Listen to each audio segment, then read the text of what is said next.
A lot to get into right now. Dave Isaac from the Courier Post at Dave G. Isaac on Twitter. He appears via the Boardwalk Honda Hotline. Dave, 2-1 in the series. Big game tonight, but we are 2 hours away from puck drop.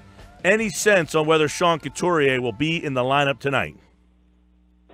I think it's 50-50, but obviously we still need a little bit of time here to figure that out. There are oftentimes when you hear game time decision, the team already knows what that decision will be. Sure. I actually don't think that was the case with Sean Couturier this morning. I think that obviously, if you saw the video from yesterday, it didn't look very good at all. But I don't think that as of this morning they could really say that he was out. I know he was in the building during the morning skate, wasn't on the ice, but it would surprise me if he didn't at least take warm-ups and see if he could go.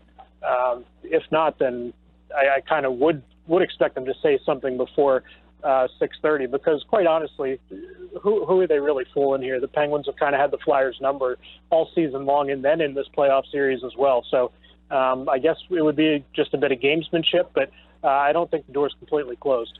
What are they losing here? I mean, they were going to switch the lines anyway, so they were trying to shake some things up, but this would have to further those changes.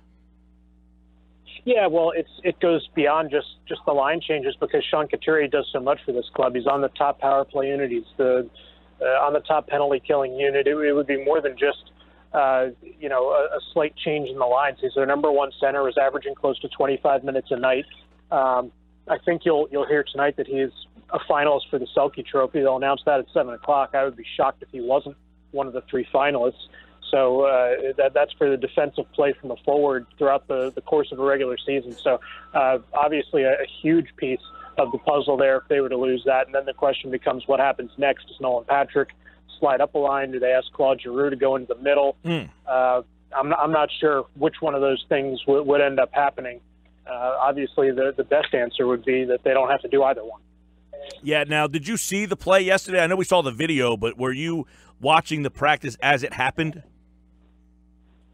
Well, I actually had looked down at the time of the hit, and I just saw him down and kind of Giroux tending to him. And once Jimmy McCrossan, the director of medical or sports medicine, comes out there, that's a bad sign. So I didn't see exactly what happened. I had to look at the video to see the hit itself, but I did know that he had collided with Gudas, but not to that extent. I mean, yikes, that just did not look good at all.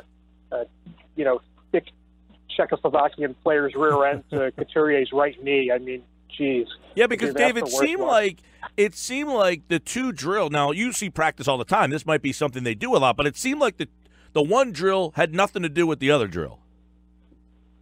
Right. Basically, Couturier was finishing his drill, and Gudas is about to start his. And, it's an accidental thing, of course. I don't think it certainly obviously goes out there and doesn't mean to do this. But to me, if you're waiting to start a drill and you see a guy flying by you, I mean, it's the NHL. These guys are all great players, and they all build up a ton of speed. But if the guy's that close to me, I would say, hold off on that pass. Let's start the drill once he goes by me. But, it's one of those one in a million things, I think, where they could have done that every day. They do it every day, and nothing happens. So just a freak little thing there. But there's certainly a case for, taking your time a little bit and at least letting there be a bigger gap between the two drills there.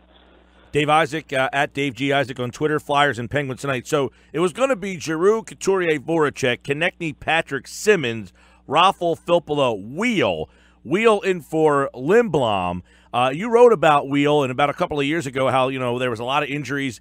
Could Weal be that guy that should have been getting some more playing time, number one? And number two, could he give that third line a little bit of a lift?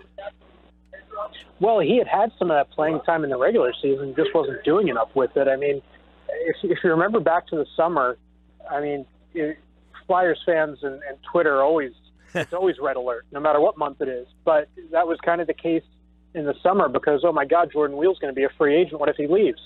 Well, he didn't exactly blow the doors off. He had a nice finish to last season in which the Flyers didn't make the playoffs. They gave him a raise. It wasn't a huge, mind-blowing number. They kept him for, I think it was 2 years and a little over $1 million. But they expected a guy who, maybe he pushes 20 goals. Well, he had 8 in 69 games. So he'd had some opportunity and didn't do anything with it, and that's why he didn't start the series. I think he was probably the biggest disappointment of this team when you look at a season long and the expectations for certain guys and who met them and who didn't. I think he's up there on the list of disappointments, but he could certainly redeem himself if he goes out and puts up a couple points here, and if the Flyers end up extending the series. I mean, obviously it'll go past tonight because there will be a Game 5 Friday night in Pittsburgh, but if they win tonight, there will be need for a Game 6, and certainly he's one of those guys that you know, you look at those kind of Cinderella stories on teams and say, oh, man, this guy, he came out of nowhere. Well, there's a little bit of a resume there for Jordan Weal, but he could certainly help this Flyers club. Dave, they're going to go back to that. Well, I guess unless Couturier doesn't play, they're going to go back to that top line that scored so much early, but they weren't winning with that line. That's why they shook it up a little bit. So do you think it is the right move to go back to that line?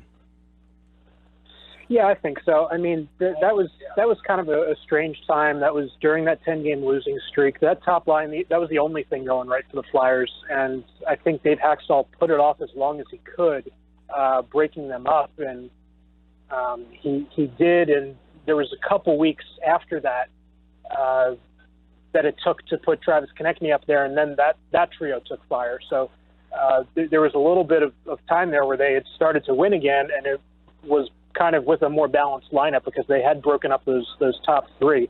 The only issue with that is now, if it works in the short term, great, because the Flyers obviously need to win Game 4 tonight. But if you go back to Pittsburgh, where they have the last change, Penguins coach Mike Sullivan also has an easy time if you make it top heavy in terms of who he wants to match up against whom. So I think you have to be a little bit careful there, even if the Flyers win. That's one. And again, this is all kind of barring Sean Couturier's health. You don't want to go top heavy in Pittsburgh because then all of a sudden your matchups become a nightmare. Hey, what's your take on Giroux and the series that he has had, and why essentially he has not really been able to get going here?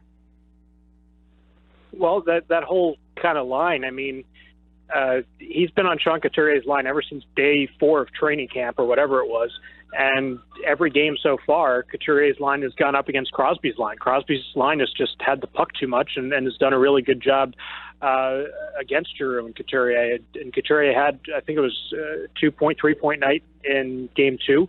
But, yeah, Giroux's one of those guys where he's your leader, he's your captain. He's got to fight through that and find a way to contribute, whether that's on the power play, and the Flyers' power play has certainly left a lot to be desired so far in this series, or just powering through it at even strength. And even though it's not a favorable matchup, just finding a way to get behind the defense and get a goal or two there.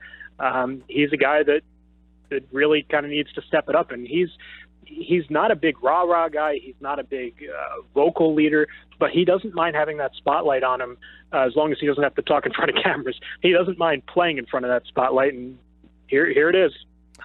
Dave, goalie matchups, Brian Elliott, do you think he's been a problem? A lot of times we talk in the playoffs. We've had many discussions, you and I, over the years, and it seems that goalie. Is Brian Elliott on near the top of your list of problems in this series? Well, I think when you look at Game 1, he was a problem, but they also didn't do anything in front of him. So 0 goals that night. Game 2, they won, and I thought he played fine. And then Game 3 here, they scored 1 goal. So I don't know if he's number 1 on the list, but yeah, he's probably somewhere up there because Game 1 was not very good at all. Game 3, I didn't think he looked as bad as Game 1. He looked closer to the guy in Game 2 than Game 1, but when you're completely outmatched, you almost need your goalie to steal you a game or two here. And I don't know if he would have been capable of that at full health, but he's nowhere near full health. It seems to me, coming off of that abdominal surgery in February. It was good to see him in Game 2 make some strides there. It was kind of like him making saves look easy. I think that was the visual cue that I took, where it's like, okay, maybe he's making a stride here. Because he looked a lot more comfortable. But, yeah, I think if you're compiling a list, goaltending's probably going to be up there if the Flyers end up losing this series, if it's a short one. Dave Isaac, Flyers and Penguins tonight, Game 4 on 97.3 ESPN. Dave, I thought Murray's save on Patrick really changed not only the game, maybe the series. If Patrick gets that past him, Sunday might have been a different conversation. Yeah, that's true. His numbers in the playoffs across his 3 years are really good, though. So, Patrick talked about that shot specifically after the game, and he wasn't happy with himself and said, I really shot that right into his glove. I couldn't have made it much easier for him. But that was a heck of an opportunity for Nolan Patrick. They're flying down the wing. If he can do that again tonight, it'll be interesting to see what the rematch looks like.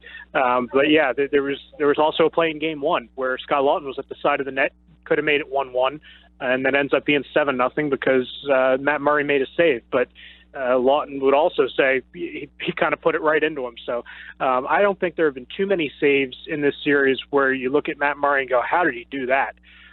But that one solid enough where you go, man, you know what? You got to tip your hat to him. Right, that one there. I mean, Patrick's on the breakaway, and he just gloves that. Now, I mean, it's not like an unprecedented save, but it was really because after that, the Flyers had been dominating the first period, 11-4 on the shots, and they couldn't get one past them. And then shortly after that save, Crosby scores, and then obviously they take the whole momentum of the game. Who knows what happens if Patrick scores there, but that save there to me really is the tipping point. But moving forward here, do you think Murray can be had? He obviously was had on Friday night, but has he shown you signs that they could, get a little, if they can get one past them, that they can get back into this series? Well, I think you're going to draw from Game 2 the most in that regard, and you look at his regular season, and it wasn't great. A lot of the people in Pittsburgh who, for some reason, were kind of down on the Penguins entering this series, saying, man, they couldn't close out games. Their defense is suspect. The goalie hasn't been as good. Well, they sure seem to have flipped that switch pretty quickly. So if you're looking for kind of a mental note to say, can it happen in this series, Game 2 is where you look and say, okay, he's definitely beatable. But the Flyers just they need to have better quality of shots and, quite frankly, quantity of shots, I think. A lot of it has to do with the traffic in front of Matt Murray, but if they can have the puck more and shoot the puck more, that means that Pittsburgh's not doing it at the other end of the ice. So that chalk that one up in the column for best defense is a good offense. No Couturier, any shot, or do you think that's just a killer because of what he brings against this particular opponent? If he ends up being out, you mean? Yeah. Yeah, no, I think that's a killer. I mean, he might be the Flyers' most important player. I mean, Giroux's had a heck of a season. He's their captain. The goaltending, well, Brian Elliott hasn't been valuable enough in this series to say that he's the most important guy. So I think Sean Couturier really is to this Flyers team just because of what he does and plays in all situations and plays a third of the game. I mean, him or Ivan Provorov, I guess it's kind of a toss-up. But yeah, that would be a killer for sure. Dave Isaac at Dave G. Isaac. Follow him on Twitter for the latest for tonight's Penguins matchup in Philadelphia, game number 4. And, of course, you can hear the game coming up at 7 o'clock on 97.3 ESPN. Thank you, Dave. All righty. Thanks for